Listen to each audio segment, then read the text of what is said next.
जी बिल्कुल, इस वक्त हम इस्लामाबाद 26 नंबर के मकाम के ऊपर मौजूद हैं, जहाँ पे अब से कुछ देर कबल जो है शदीद शेलिंग हुई है।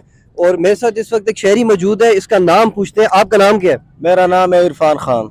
इरफान खान हमारे साथ मौजूद है, और इसने इस्लामाबाद पुलिस के एहलकार की ये शर्ट और ये कैप, ये आपने कहाँ से खरीदी है? ये हमने खरीदी नहीं है, ये अभी एक पुलिस वाला जा रहा था तो हमने उसको घेर लिया। हमने कहा कहाँ जा रहा है, उसने कहा कि मेरा बेटा बीमार है।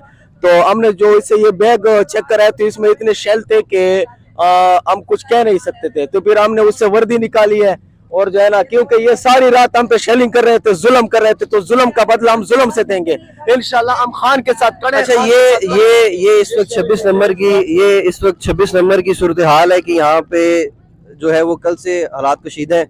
शेलिंग जो है यहाँ पे की जा रही है, और ये इस वक्त पैकिंग में मौजूद है, ठीक है। और ये बैग है, और इसके साथ ये शर्ट है, और ये कैप इस्लामाबाद पुलिस की, और ये आईडी कार्ड जो है इन्होंने, ये मैं रख लूँ उसको वापस देने के लिए, ये इन्होंने जो दिया। आगे ये बुलेट प्रूफ जैकेट भी जो है वो आप देख सकते हैं कि इस वक्त इस जवान ने पहनी। आपका नाम क्या है? मेरा नाम रियाज है। यहाँ पे इस वक्त कल से जो है गुज़श्ता रोज से यहाँ पे हालात कशीदा है, और इस वक्त भी जो है वो इस्लामाबाद पुलिस की जानिब से यहाँ पे शेलिंग भी हो रही है। और आपको बताते चले कि यहाँ पे कंटेनर्स लगा के, ये 26 नंबर का मकाम है, यहाँ पे सड़क को दोनों तरफ से जो है वो बंद भी किया गया है। जी।